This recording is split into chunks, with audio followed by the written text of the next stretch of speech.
The world began, ever-inventive man has constantly pushed forward into the unknown. One by one, the frontiers of science have fallen before him. The science of speed, travel, radio. Now he stands on the threshold of a new age, a terrifying age.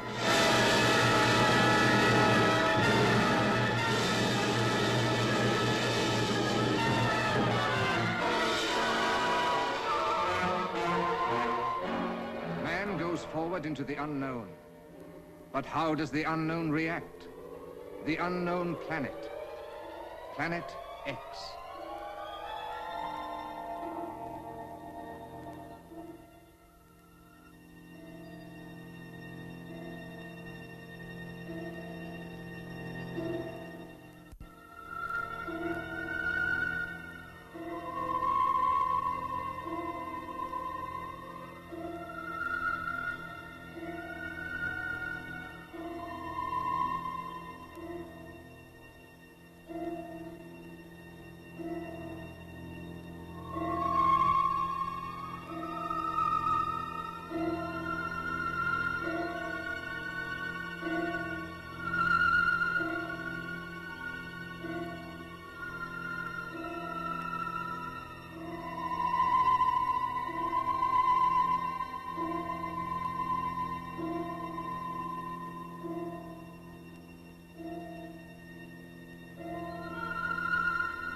All ready, Dr. Laird.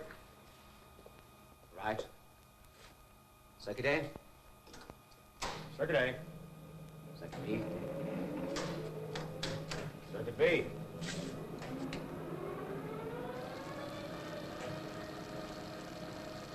All right, Gil. Let in GF2. Yes, sir.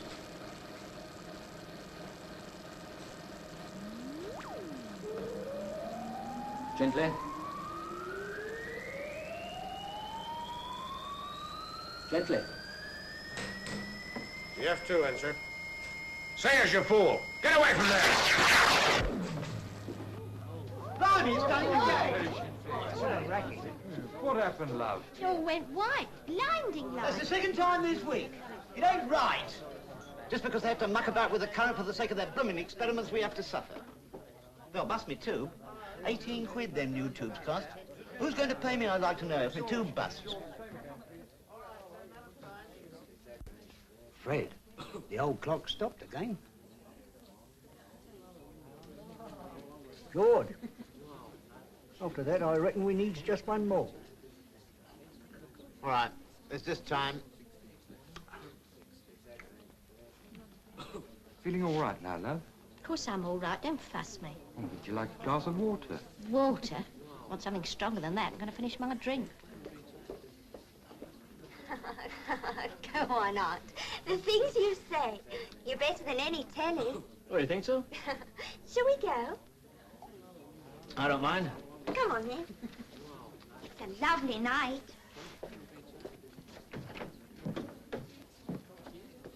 Well then, George, what's the idea, eh? What's up, eh?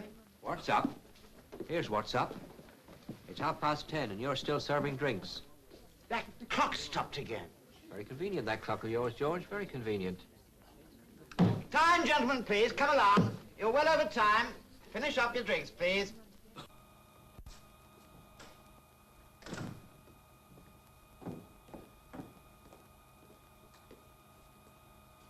How is he, Dr. Laird? Sayers, he'll be all right. His hand is badly burnt. Means he'll be out of circulation for quite a while. Yes, that clumsy dolt. Why did he want to go near GF2? He knew it might arc. Why does it, Art? Heaven knows. It could be the timing is wrong. Sayers never did get the timing right with this Yankee computer. Oh, sorry, Bill. It's all right. We could try a slightly higher frequency, but it's more likely to be eddy currents, and that'll mean more damping. Heaven knows what that'll cost. It'd be kind of a job changing those frequencies without Sayers' help. Impossible. We'll have to wait for another operator. I'll phone Wilson in the morning. They've got to let me have somebody.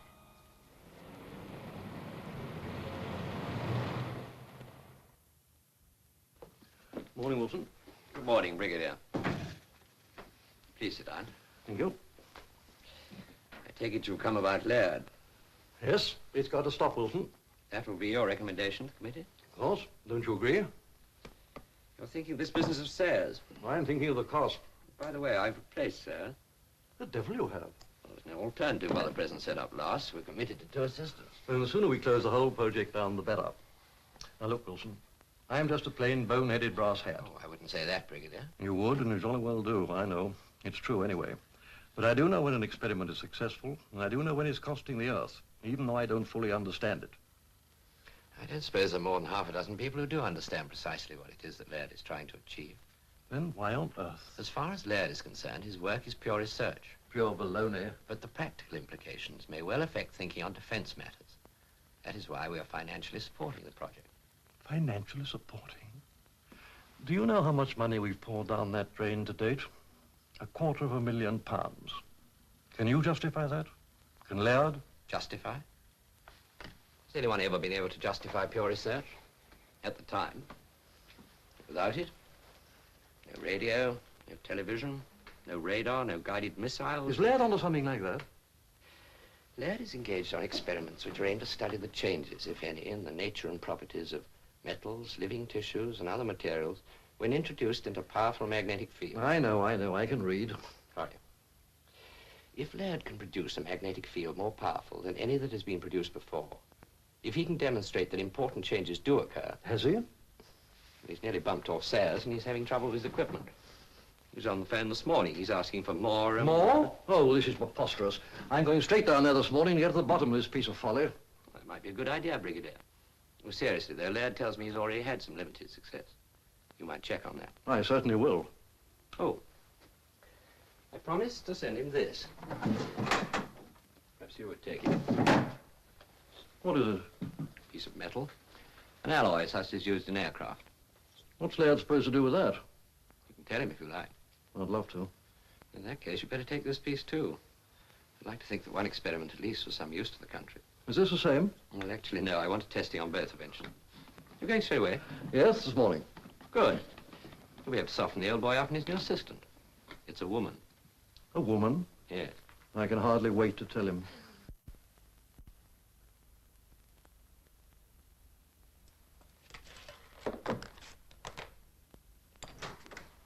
Well, here we are. Oh, Gil, this is Brigadier Cartwright from the ministry. How do you do, sir? How do you do? This is Gil Graham, Brigadier, my chief assistant. He's from McGill in Canada. A fine university. Thank you, sir. My other assistant was injured. We're expecting another one today. Oh, Lord, I'm sorry, I've forgotten. I was to tell you your new assistant is a woman. A woman? You must be joking. Oh, he has to be joking. I'm afraid not. There's no one else available to operate this computer of yours. But a woman, this is preposterous. This is highly skilled work. She's very highly qualified, Doctor. Yeah, I know the type. Frustrated, angular spinster, very dedicated to her calling. Without a sense of humor, bossy, and infuriatingly right every time. Sorry, I know how you feel. I'm not having this. I'll go up and see Wilson. Look, Doctor, don't you think you better show me what you brought me down here to see? Maybe you won't need an assistant soon. Very well.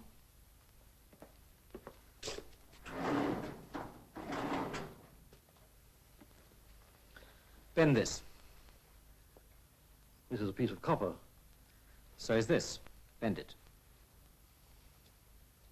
But this is flexible like steel. Precisely. Dr. Laird, I'll take these GF2 figures to your office.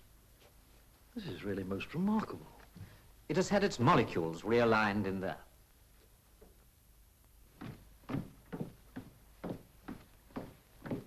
Oh, I'm so sorry.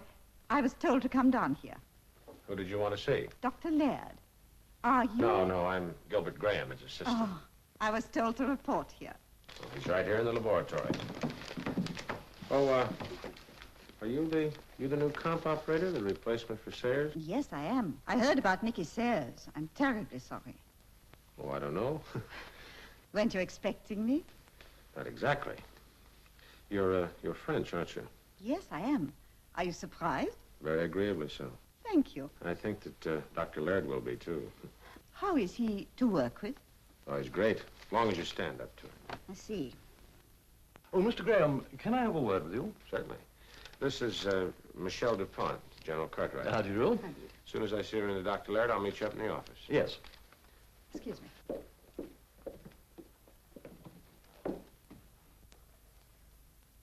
This business of altering the molecular structure of metals, has he got any defense angle?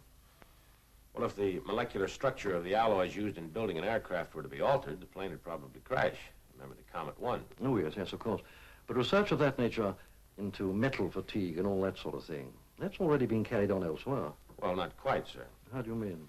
Well, our research may lead to the discovery of means to crash an enemy's aircraft. You're not suggesting, I take it, the enemy would allow us to cook his airplane alloys in that contraption of yours? Well, I don't think that'd be necessary. Let me try to explain. Magnetism is a force, the only force other than gravity. There may be one and the same thing that operates over a distance. I see you have 9 circuits in operation here, and only 1 in reserve. Is that not rather dangerous? This infernal machine has only 10 circuits, and I need as many surges as I can get. The thing is supposed to compute and then fire the electrical impulses. I use a field of high intensity but short duration. I understand. Nevertheless, I think you should have at least 3 in reserve and 1 overriding spare. And I mean 1 not in actual use. That will give me only 6 charges, and it isn't enough. Oh, I see you do not understand this machine. Each circuit is capable of use over and over again. If it has a few microseconds to clear itself, that means you can have as many surges as you like in banks of 3. Yes. Yes, of course. But do you mean that Laird could produce a magnetic field powerful enough to reach out beyond the machine, beyond the house? Well, from what the people down in the village are saying, he's done it already, spasmodically. Is it true? Do you think so? I don't know. Sometimes I wonder. Look here, Graham, be honest about this. It's important. Are you saying all this just to try and save the project? No, I'm not. I'm not at all sure I want to save it. Not if... Not if what? Well, there are dangers, the imponderables. Look, I've got a piece of airplane alloy here. Would Laird experiment on this, do you think? Well, if our new assistant can get the computer going, we might try it tonight. Let's go and find out. I wouldn't say anything to Dr. Laird about the effects over a distance. Not yet, anyway. Come in, Mr. DuPont. Gil? Gil, you were hopelessly wrong. Miss DuPont is brilliant and not at all bossy. She's not a bit frustrated, and I think she's quite good-looking. Don't you? What do you think, Brigadier? Oh, I'm of your opinion, Doctor, though I know nothing about computers. She's fixed it, Gil. We've got all the power we need. For the time being. That's fine. The Brigadier would like for us to cook this tonight. And why not? You'll stay and watch us? Yes, I think I will. It should be interesting.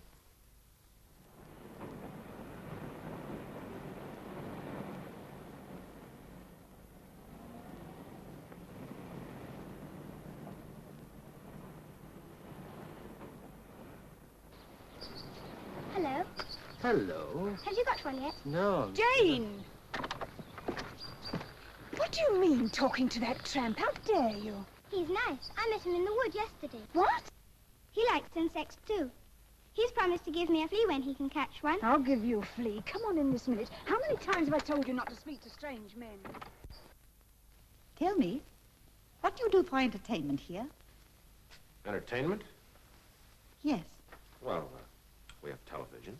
Of course, we don't have much time for that sort of thing. Once in a while, I combine my pleasures and watch it down at the village pub. Oh, I adore English pubs. Do you often go? Often as I can. Like to join me sometime? I'd love to. Good. But I warn you, though, we're not very popular down there. No? Why? Well, they seem to think that some of our activities up here create some odd interferences in their TV and radio. Is it possible? Dr. Laird doesn't think so. And you? Do you think so? Could be. Is what we're doing dangerous? Not yet. But then you were thinking of Sayers. No, I was not thinking of that kind of danger. That's to be expected. Yes. You know, I've been thinking, you don't have to stay here. I mean, you'll be going back to France pretty soon. Why not I'm not scared, Mr. Graham. No, of course not. You know, we're all kind of, well, as the English say, matey around here. Makes things easier. Think you can manage to call me by my first name? Gilles, isn't it? Gil. Oh. I saw your name in the letter you brought. Micheline? Michel. Ah, that's it, Michelle, yes. I like that. It suits you. You didn't answer my question. What about the danger? Yes. You see, I'm no expert in magnetic fields, but it just occurred to me this field Dr. Laird is using here, well, it's a very large field, isn't it? I mean, isn't it possible? Could it spread outwards? Dr. Laird doesn't seem to worry. Laird. You're always telling me what Laird thinks or doesn't think. I'm asking you. I think you're a very clever young woman. I see. And bossy? Oh, now, wait a minute. Frustrated? Look, Michelle, you're taking unfair advantage. I mean, after all, I didn't know you then. What I mean is the female scientist types that I've always known were, well, shall we say, different. I'm sure. Well, I think we'll call the others. Oh, Michelle, look, your letter of introduction, what I mean is there anything besides your name? Oh, yes. Bachelor of Science. Yeah, but, And Mademoiselle. Mademoiselle. Well, that do make it nice. That's American slang. It means that do make it nice. Oh.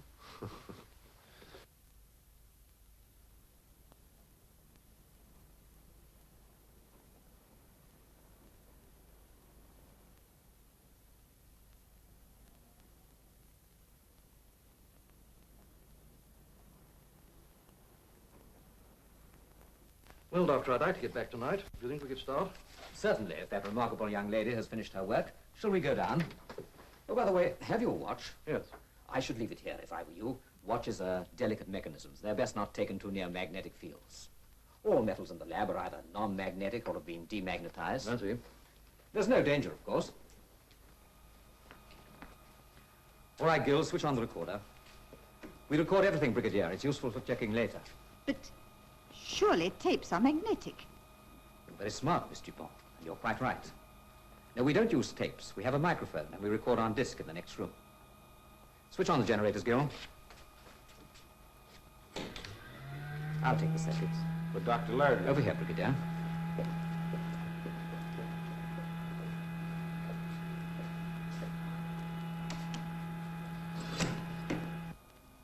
Do sit down, Brigadier.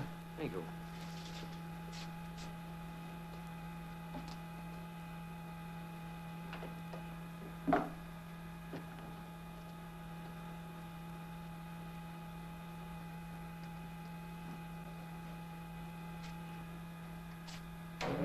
Circuit A on.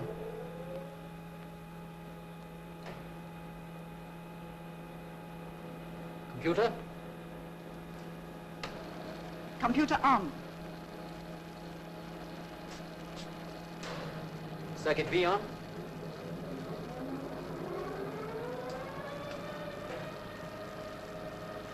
Integrate. Integrating. 10. 20. 30. Oh. All ready, Gil? All set, sir. Right. Steady now. GF2.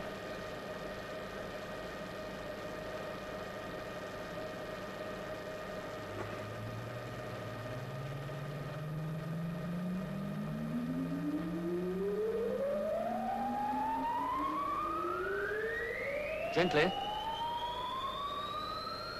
Gently. GF2 over.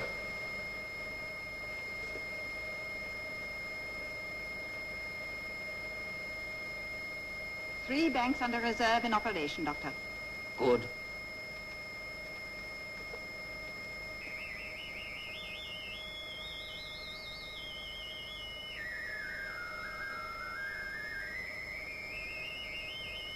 Switching off power! Look out, Michelle!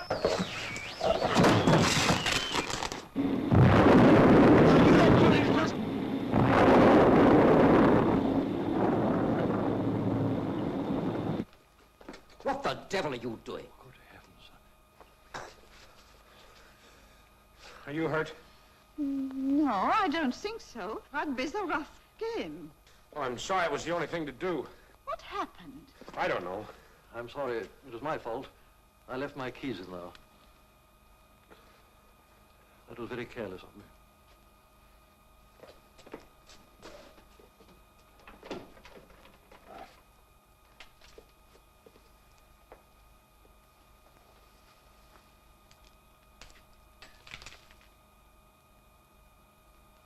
You seem to have been successful, Doctor.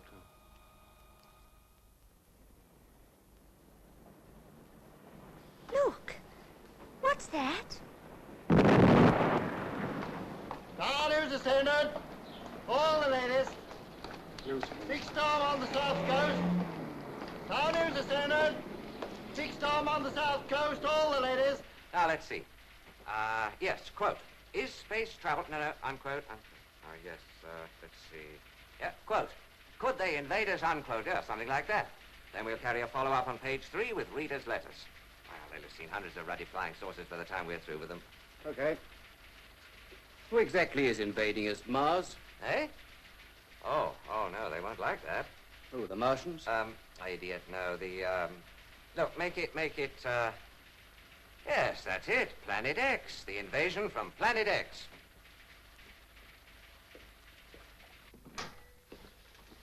Well, that was some of your volte farce, if you don't mind my saying so. Yesterday you were all for folding up poor old Laird. Today you tell the committee. Look, Wilson, I couldn't say all I wanted to in front of the committee. Hey, they're supposed to be in the picture. They have to decide. Now, the picture's changed. This affair's too big for the committee to handle. There are security risks. I'm afraid I don't quite follow. You showed us the alloy, and I'll admit it was most impressive, but we knew something of this before. I showed you in the committee one piece of alloy, the piece Laird put into his apparatus. Now, this is the other piece you gave me. Look. Now, that remained in this case during the whole experiment. It, and the case, and the hook it is hanging from, ended up by flying right across the laboratory and almost injuring the new assistant. Not another one. Oh, she's all right, thanks to Gil Graham. But don't you see, this wasn't in the confounded witch's cauldron. I see. Do you? Look at this. That fell off the TV aerial on Laird's roof. It's a different alloy, but it's gone the same way as the rest. At least 30 feet away from the apparatus. You know what you're saying, don't you? Yes. Action at a distance, the militarist's dream. Look, Wilson, from now on, this is top security. All right. Well, we better call in Jimmy Murray in that case. Yes, I think we'd better.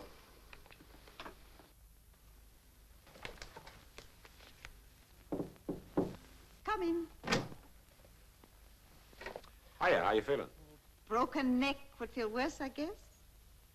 Do you always take your female assistants to a low-flying tackle like that? Depends on my mood. When I'm away from an intense magnetic field, my technique's a little different. I should hope not. You didn't come here to demonstrate, did you? It might be kind of interesting. Help yourself. Thanks.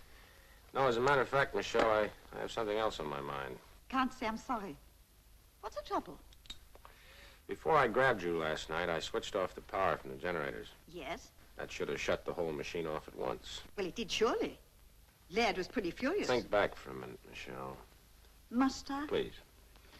Okay. After we hit the floor, the briefcase flew across the room into the computer. Correct? GF2 was arcing then. Right. Well, how the devil could that be? With the current off, the whole contraption should have been dead. That's right. But There's another thing, too. of course, that screaming noise. Yeah, well, then I'm not crazy. You do remember. Yes. The circuits continued to operate after I'd switched off the power. But, Gil, what are we saying? This is completely ridiculous. You couldn't have switched it off. Yes, I did. I checked the switch this morning. There was no current flowing from the generator when GF2 arced, when that briefcase flew across the room, and while the circuits continued to scream. There's one way of checking. How's that? The recording. Of course. What's the matter with me? Come on. Wait. What's the matter? I'm still creaking. Let me give you a hand. Thanks. You don't look all that fragile, you know.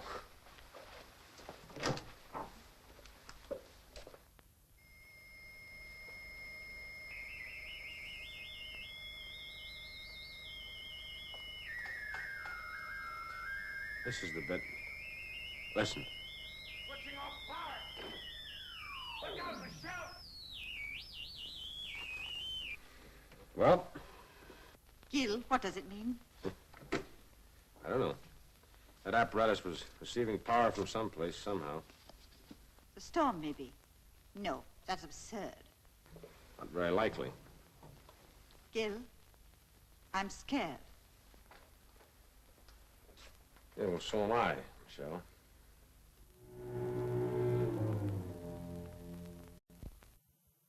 So Laird's circus gets top security rating. That's about it, Jimmy.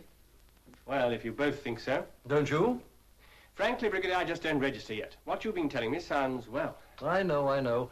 But you must take my word for it at the moment. Okay. But what with you and Laird, freak storms and the press going to town about flying saucers and invasions from Planet X, I'm beginning to feel like Dan Dare. Am I likely to meet a little green horrors with eyes on the ends of their whiskers? I don't think that at all likely. Though you may meet some characters with snow on the boots, if you know what I mean. Yes, I know. And you know we've had a call from Air Force Security saying that 3 of their radar stations report sighting some unidentified object. Do you think there's any connection between this and Laird's work? I don't know. I just don't know. But we must take every possible precaution. You and Wilson travel down separately. Okay. Wilson will supervise the ordering and delivery of Laird's new equipment, and it's going down in plain vans. Watch it, Murray. I will. And remember, Wilson, you must impress on Laird the importance of a wide margin of safety this time. Laird seems to be a tricky customer to give advice to. He is. In fact, he's more than tricky. He's... Oh, well, I suppose you must make some allowance for genius. Work in close touch with Graham. I'm pretty sure he's aware of the risk. And they must understand the whole aim of the project now is to make the force directional. Right, sir. Keep in touch, and the best of luck.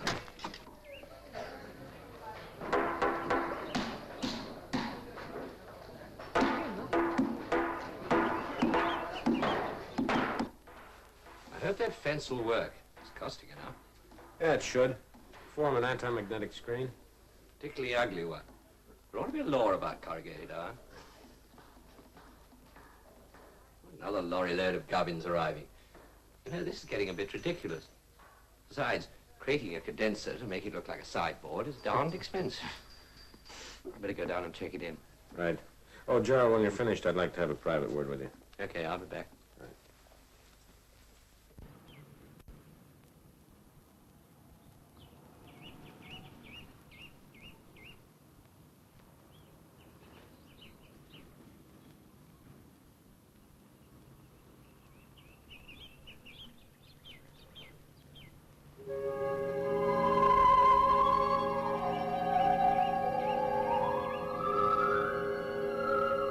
Did I frighten you? I'm sorry. I'm not frightened. I was just going home anyway. I don't know you. What's your name? Smith. Smith? We've got a teacher at school called Smith. Are you her husband? No. Good. I hate her. She threw my bugs away. Bugs? She called them insects, of course. She's very stupid. And weren't they insects? Some were. You see, all insects are bugs, but all bugs are not insects. And is that what you were doing just now? Collecting bugs? What were you doing? Oh, nothing. At least, I was just trying to find my way. My goodness. Are you lost? Yes. Fancy getting lost in Brierley Woods? Is this Brierley Woods? Of course it is. Everyone knows that. Are you a foreigner? You look like one. You've got funny whiskers. Yes, I suppose I am. At least I came here from a long way off. What's so funny about my whiskers anyway? I haven't seen anyone else with funny whiskers like that. Well, perhaps I'd better shave them off then. I don't want to look funny or different from anybody else. How did you get here? If I told you, you wouldn't believe me. I would, you know. Even if I said I came on the back of a giant dragonfly? Oh, no. There aren't any giant dragonflies. There are where I come from. There aren't any giant dragonflies anywhere. What about on the moon, then? Oh, well, if you come from the moon, that's different. Where are you staying? I don't know. As a matter of fact, I'm looking for somewhere to stay. I expect we could have put you up at our house. Only there's a new lodger coming today. I don't think I shall like her. Her name's Forsyth, and she's going to be the new teacher at our school. Is there anywhere else around here I may be able to stay? I don't suppose they'd put you up. They're very narrow-minded. Oh, of course. Are there any big places around here, you know, factories, workshops, anything like that? Nothing like that. Only Dr. Laird's house, of course. But it's no good going there. He's a mad inventor. And what does he invent? It's a secret. No one knows. Well, I must go home. Why is Dr. Laird mad? Almost every night he switches on his machine and busts off all the television sets. Where does he live? It's no good. He won't take lodgers. You can see his house from the top of the hill. Goodbye. Goodbye.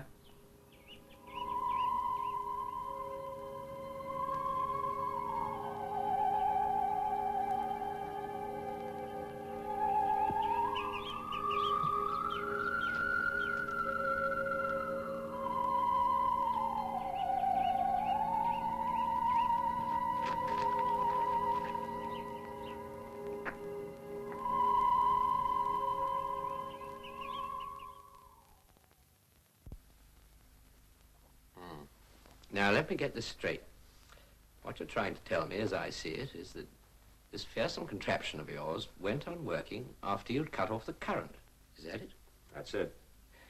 I speak from unfathomable depths of ignorance, but is that so very remarkable? Of course it is.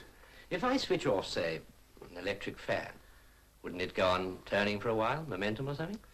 Yeah, but you wouldn't get an electric shock from the terminal.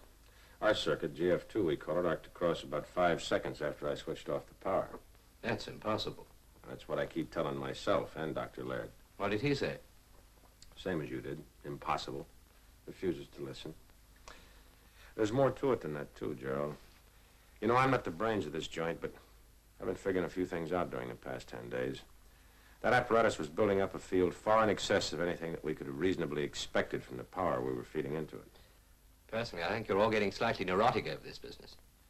Did you say you had a recording of the session? That's right. You ought to hear it.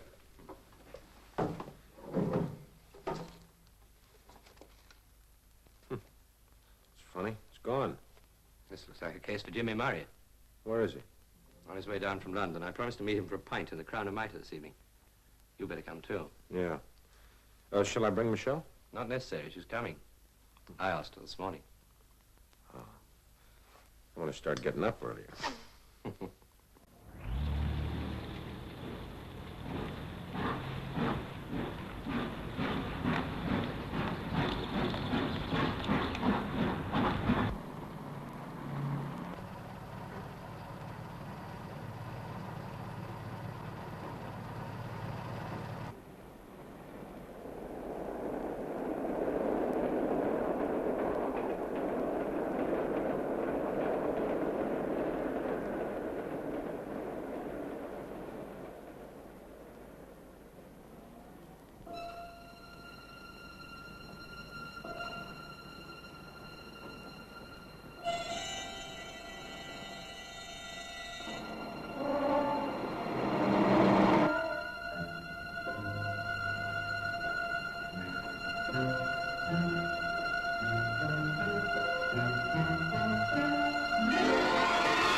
You all right? Yes, I think so. Wait a minute. Thank you. Where do you live? Well, I'm going to Brierley Bay. I'm a teacher. I started the school there on Monday. Brierley Bay. Well, after we've reported this to the police, I'll take you there.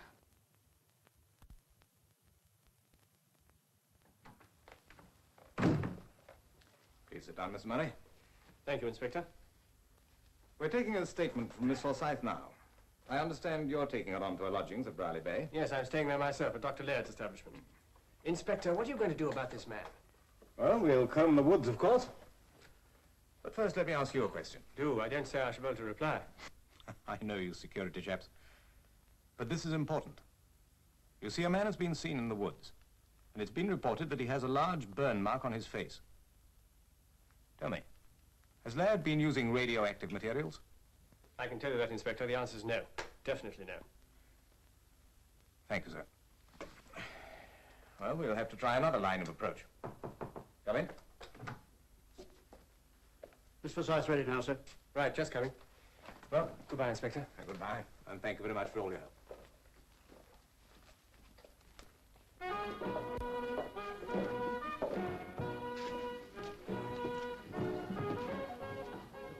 What about another drink? Not for me, thanks. Pass. Oh, do you mind if I... No. You're very quiet, Gil. What's on your mind? No, nothing. Everything. You mean you feel comme ci, comme ça? Yeah. How long you known Gerald? Why? Does it matter? Sorry. Didn't mean to interfere or intrude. I don't want to quarrel with you, Gil. Cheers. About something. You know where that man Murray is? He was supposed to meet us here. What do you have, sir? What's that? Oh, Bob's. Mild and bitter. I'll have that. Certainly.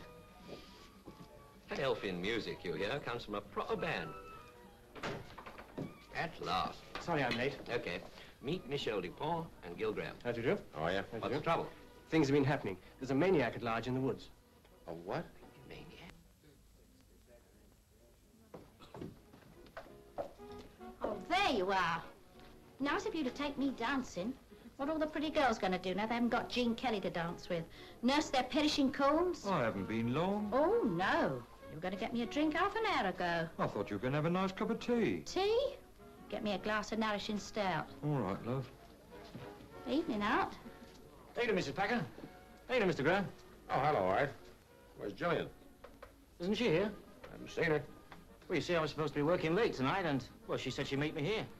You are. That's women for you. Can't let them out of your sight. Never mind, Aunt. Have a drink. I expect Gillian's had to wait till her dad's got home. She expects hasn't been too well lately. No, I think I'll stroll down the lane and see if I can meet her.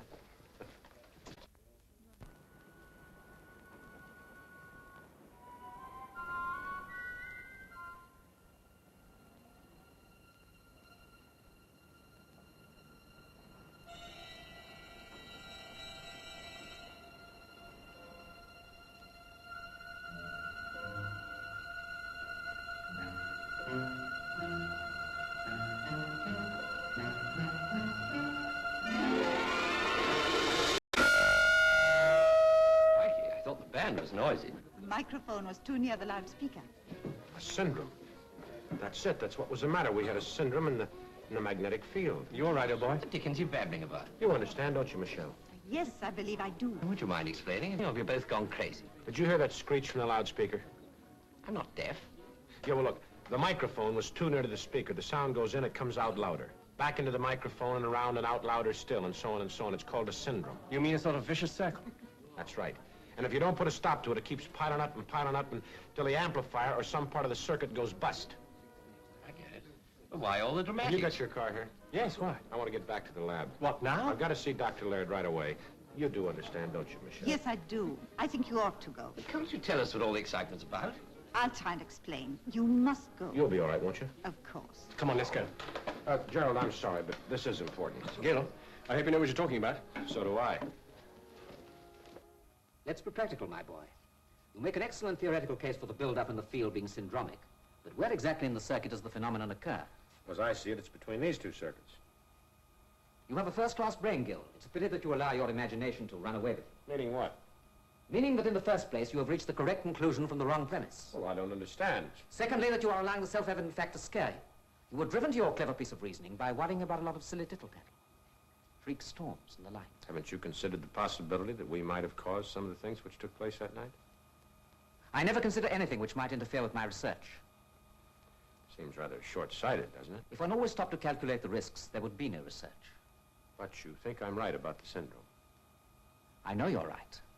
I reached the same conclusion over a week ago. Well, but you said nothing to Because I knew you would be all for delay.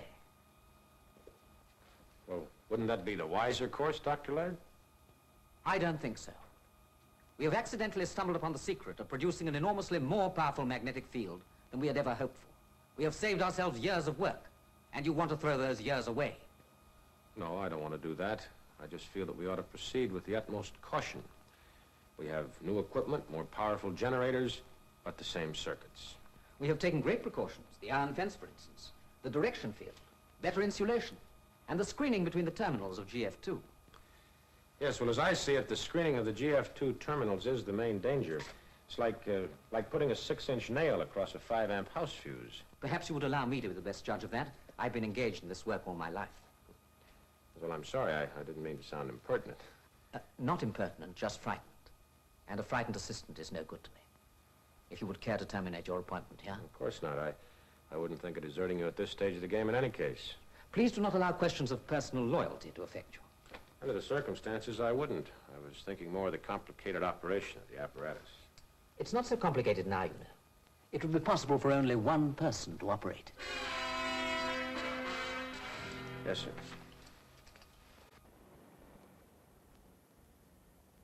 Julian! Julian! Julian! Julian!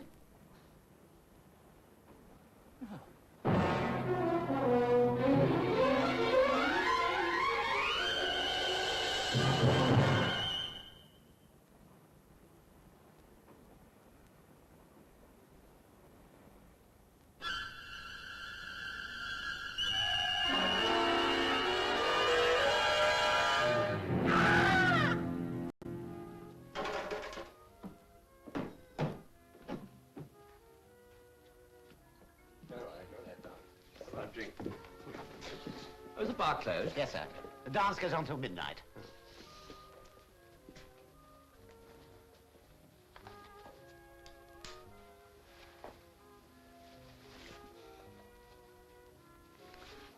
It's getting very late. Is it that I'm positively repulsive, or could there be someone else? I'm afraid there is. I'm sorry. I just realized it now. Gil? Please, let's go. Lucky devil. Ah, Miss Dupont, you going? Yes, why? It's Gillian Betts. They've just found her. Is young Art here? What's happened, an accident? No, sir. Not an accident. Murder. Where was this? In Brierley Woods, sir. It's a maniac. Yeah, are you quite Sorry, sure sir, that... I can't say any more. No. Of course not. Darling, you all right? Yes, but can't we go? You are together, sir? Yes. And you have a car? Oh, yes. And that'll be all right. Only you see, we haven't found the fellow yet. And what about you, sir? Are you with the... No, officer. I'm alone. You're going past Brierley Woods. I don't think you ought to be by yourself, sir. Well, could I give you a lift? Thank you. Not at all. My car's outside. Good night, miss. Good night, sir. Good night. I'll warn the others upstairs. Right. Where shall I drop you, Mr. Smith? If you could drop me at the other end of the village near Dr. Laird's house. Oh, yes, we're going that way. Thank you. I'm just thinking. That young man went to meet Gillian. Don't you think we should tell the police? Yes, of course. I'll go back in and tell him. Will you forgive me if I take this opportunity of speaking to you? What is it? I overheard what Mr. Graham said tonight about syndromes. Well, You see, I understand something of your work. how much? Who are you anyway? That is not important. I must speak to you and Mr. Graham as soon as possible. It will have to be tomorrow after we've finished our work at the lab. Very well. Shall we say here at 6 o'clock? All right. Okay, I told him. Let's go.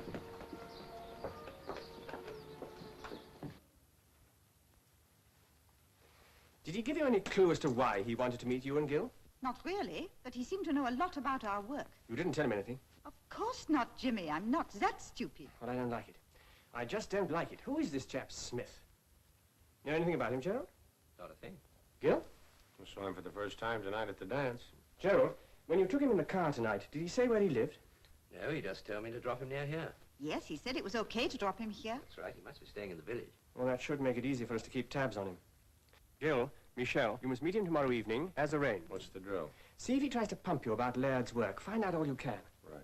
How did Laird react to your inspiration, Gil? Oh, the syndrome? He guessed it already. No, that's tough. Is he going to foul things up? Nope. He's pressing on regardless. You're worried, aren't you? I am. I'm in a bit of a fix. I don't like to go behind the old man's back. I think we're moving along a little too fast. That apparatus is ready to work, but nobody knows for sure what it'll do. Doesn't Laird know? You try asking him. I almost got sacked tonight. Oh, no, Gil. Would you like me to contact Cartwright? Well, I think we should in any case. But he better not come here, not with Laird in his present mood. I agree. Well, then. Well, police headquarters. Poor old Inspector Burns ought to be put more in the picture. We may need his help yet. Just you say, Jimmy. I'll phone Cartwright in the morning. I'll meet him at the station in the car. Well, if there's nothing else, I'm for bed. Would you mind? Oh, yes. Coming, Jimmy? Hmm? Oh, yeah. I'll see you two before you meet Smith. Good night. All right, good night. Good night. I'm sorry about tonight. I didn't mean to butt in. Isn't really any of my business. Isn't it, Gil? After you'd gone, Gerald kissed me. Why tell me? I'm not enjoying it. Neither did I. Funny, isn't it? Well, it's too bad. I'm sorry. Are you really? Not really.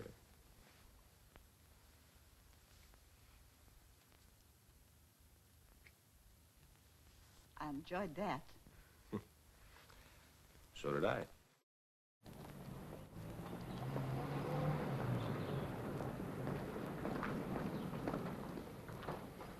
Hello. Hello. Feeling better? Yes, much better, thanks. This is Jane. I'm staying at her house for the time being. She's taking me to see the school. I'm going to catch a beetle for her. They're horrid looking. I'm terribly thrilled about that. Yeah. When does school start? On Monday. I've got the key from the head, so I can look around my classroom and get everything ready. You look like being busy. What with beetles and school. Look, I'm rather tied up today, but I thought of taking a boat out tomorrow, Sunday. When did you think about that? Just a moment ago. I can't think why. Care to come? I'd love to. Well, I must fly now. Got to meet my chief off the train. Oh, by the way, Jane, ever met a man called Smith in the village? No, but I met a Mr. Smith in the woods. What? He's nice. He helps me look for insects. Oh, well, if you meet him again, try and find out where he lives, will you? I can't. So that's our school, Jane. You going in, Miss Forsyth? Yes, I must. Oh, well, if you must. And you? I'm going to look for that beetle larva. All right, but don't be late home. You promised your mother. I won't. Goodbye. Oh, the beer's here, George. Thanks, sir. There we are, thanks. That's right. Thanks, sir. All right, Mr. Smith. Shoot. I'll come straight to the point, Mr. Graham. I overheard your conversation last night, and that led me to suppose that you were concerned with Dr. Laird's experiments. Oh, I see. And what's your interest in those experiments? Will you accept for the moment that it is purely scientific? Go on. I take a great interest in the subject of magnetic fields, Mr. Graham. Why not? What's that got to do with Dr. Laird's experiment? Will you also accept that I am not a complete fool? All right. Thank you. Dr. Laird is no doubt a very clever man. He must be to have built an apparatus capable of recently causing such atmospheric disturbance. However, I suspect he is also a single-minded man and possibly an unimaginative one. Mr. Graham, the Earth has a magnetic field. Have you considered the dangers of upsetting that field? It has happened before in history, you know, with catastrophic results. Yes. Yes, I've considered the possibility. You seem to be a remarkably well-informed man, Mr. Smith. Please go on. There is also another danger. The danger of radioactive rays. We're not using any radioactive materials. I know that. But not all radioactive particles are man-made. There is another source. Yes, that's true. They're cosmic rays. They bombard us constantly, but they do little apparent harm. Because you are shielded from all but the harmless ones by the ionosphere, the so-called heavy side layer. The heavier rays, the sodium, for example, never normally reach the Earth. Yes, that's true, but I don't quite follow you. Mr. Graham, the ionosphere could be affected by magnetism. It could be bent or fractured. But surely the ionosphere is 50 or 60 miles up. And ships at sea 80 miles away were affected by your experiment. Don't you see? If at the points of maximum strength of your field, the heaviside layer had been temporarily fractured or pulled down close to the Earth, heavy and possibly dangerous cosmic rays could have reached the Earth's surface and may have affected many people in strange ways. How do you mean? I mean they may have been driven mad. The human beings who may have been affected by the rays will probably all die, though not before they may have killed many people. But there is something else. It would normally take many years for any change to become apparent in the human race or in animals with a long gestation period. But what of the quick breeders, the insects? Insects? Oh, mon Dieu, no. Yes. Some insects, ants, spiders, could already have mutated. In what way? That is impossible to say. They could have become a different species, they could have become smaller or much larger.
Look, some of my colleagues are in a conference now at the police station.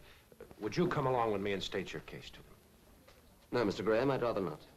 But why not? There are reasons. Besides, they would probably regard me as a crank. Well, I don't. I hoped you wouldn't. That's why I chose to speak Well, to then, you. please. No, Mr. Graham, the responsibility rests with you now. I can only wish you success. Miss Dupont.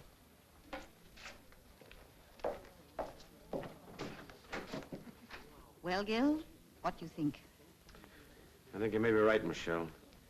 Look, I want to go see Cartwright. Can you make it home all right alone? Of course. Darling, make them believe you. I know you can be very persuasive when you want. Right. Excuse me, miss. Being as you're a scientist, I wish you'd look at what our Jane's found. I rang the police, but they didn't say much, and, well, I don't like the look of it. Do you have something to boil this in? Well, yes, I have. You boil it immediately. Boil it, miss, but... Please, Mrs. Hill, don't argue. You boil it. You understand you boil it. It's very dangerous. And incidentally, you lock your door and close all your windows and keep everybody inside. But what about Miss Forsyth? Who is Miss Forsyth? My new lodger, the new school teacher. She's still out. She went to the school this afternoon. Where is the school? Well, the quickest way is through the woods. There's a path opposite. Don't worry. I'll find Miss Forsyth. The whole idea is utter nonsense. The chap's trying to scare us off. I'm surprised at you, Gil. I'm inclined to agree. I certainly think this man Smith needs pulling in for further questioning. Do you know anything about him, Inspector? Not a thing. But then there are quite a lot of Smiths about. Exactly. He's too good to be true. Who is he? Where does he come from? I can't get a lead on him anywhere. All the same, I agree with Graham. We must hold up all further experiments with Laird's apparatus until a thorough check-over has been made. All right, that's agreed. Excuse me, gentlemen. Inspector Burns here. Yes? What? Art Deverson's been found. Dead. Mutilated. Oh, my. His body was clean dry of blood. You see, Smith was right. It's those insects. They mutated and they're hungry. Oh, come on. Shut up, will you, Jimmy? Inspector Brigadier, you got to cordon off those woods. Insects are tremendous eaters. There won't be anything left for them in Every there. available man. Graham's right. Now give me that telephone. This is a military operation. Get me the nearest army depot.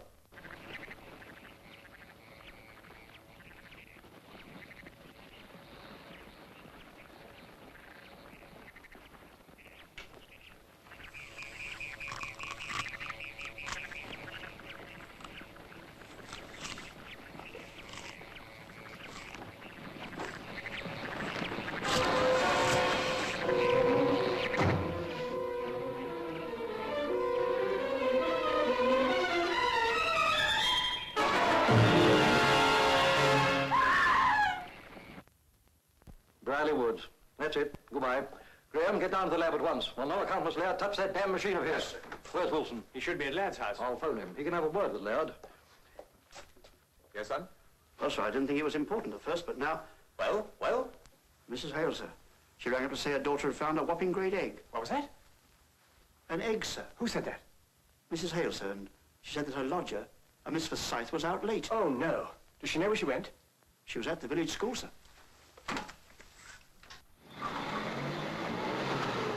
Gil, quick, Brierley School.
tell you. There's another girl in the woods. Who is it? From Dr. Laird's assistant. Michelle! Gil, come back. Mr. Graham! Michelle, she's in here. I'll come with you. Hurry.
This way.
What is it? What is it? I just had a message from Brigadier Cartwright, Dr. Laird. Oh, I can't be bothered with you or Cartwright just now. I'm sorry, Doctor. This is important. So is this. Much more important than anything Cartwright has to gossip about. And I'm nearly ready for testing. It's about that. You mustn't operate the machine. I mustn't operate my own apparatus. Did you say that... I'm afraid I did. Some entirely new factors have arisen which make it imperative that all testing should be indefinitely delayed. Indefinitely delayed. How easily Whitehall bureaucrats betray red tape fetters. Indefinitely delayed. There will be no delay, Mr. Wilson. I alone am competent to decide when this apparatus shall be tested. Not some two-penny brass hat or upstart civil servant. Now get out! Dr. Laird, don't be ridiculous. Put that gun down. You're behaving like a madman. Nobody wants to interfere. Get out! If you say another word, I'll shoot you. Do you understand? I'll shoot you. Please listen. This apparatus has cost lives. It is dangerous.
Feeling better, Michelle?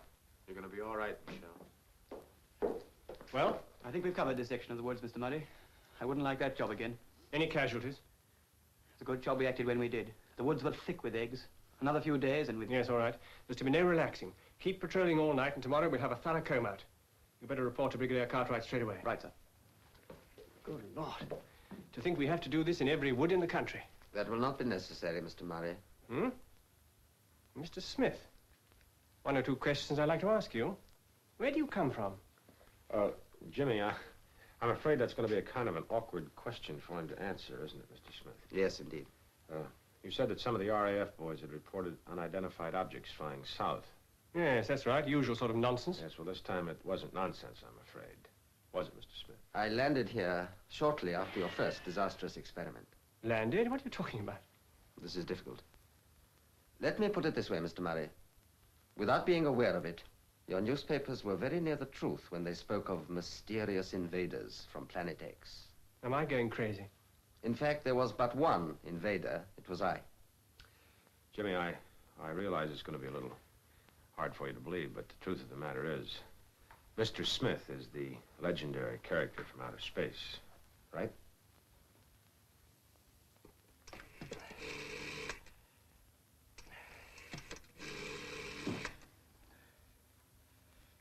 Get me Brigadier Cartwright. Hurry.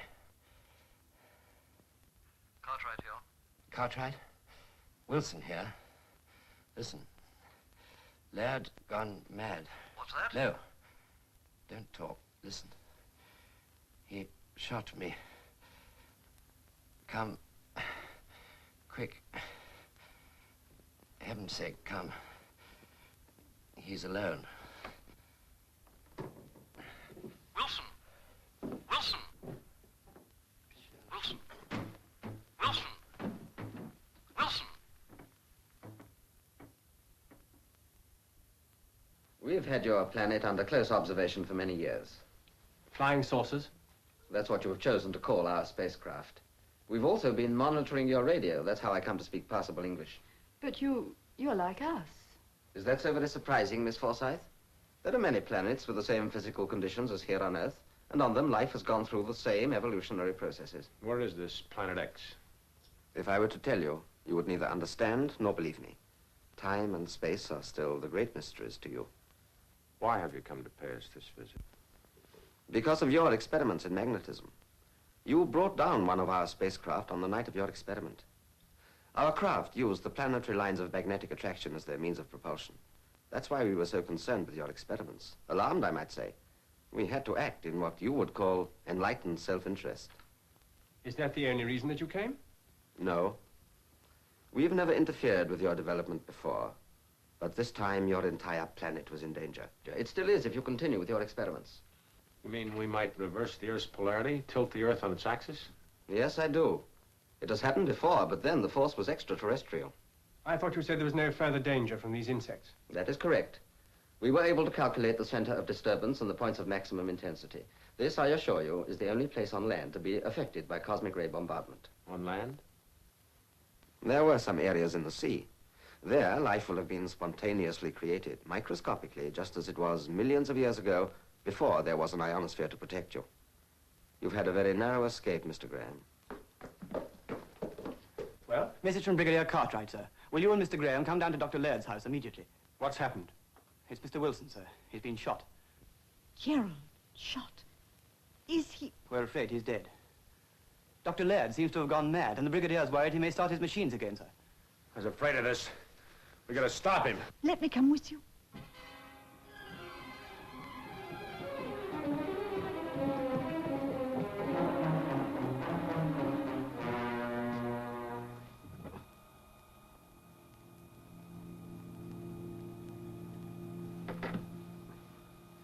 Just like I thought.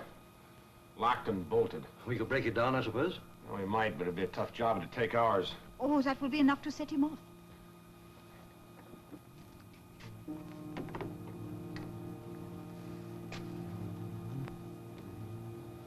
Look here, Smith. Can you help us? Do you really want me to? Of course we do. Smith, there's very little time left. If Laird switches on that infernal machine, Well, I understand you know more about these things than we do. I do, sir. We must stop him. Can you help us? Look, how about that gun thing, the one you used to kill the spider with? No.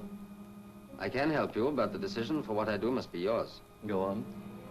It is a question of one man's life, or perhaps the very existence of the Earth. That's not a difficult decision. For us, it would be. Life is more simple for you. Your press has spoken of our world as Planet X. We too have the equivalent of X in our language. Our children learn in their schools about the strange world of Planet X. You mean, Yes. Yours is the strange world, Mr. Graham. Brigadier, if I were to destroy this machine, would you promise me not to rebuild it? I give you my word. Without Laird, I don't think we could. Right, Graham? Absolutely right. Very well. I want you to take your men away from the house, well away. What are you going to do? Mr. Graham, Mr. Paul, would you come with me, please?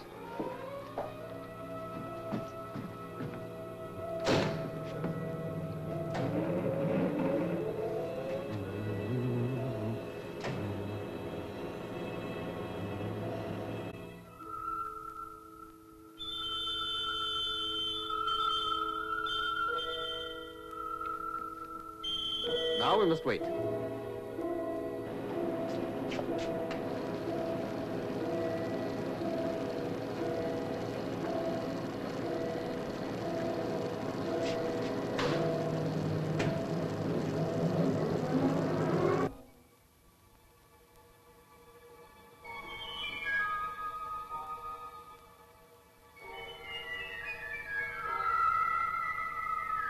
There it is.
Goodbye.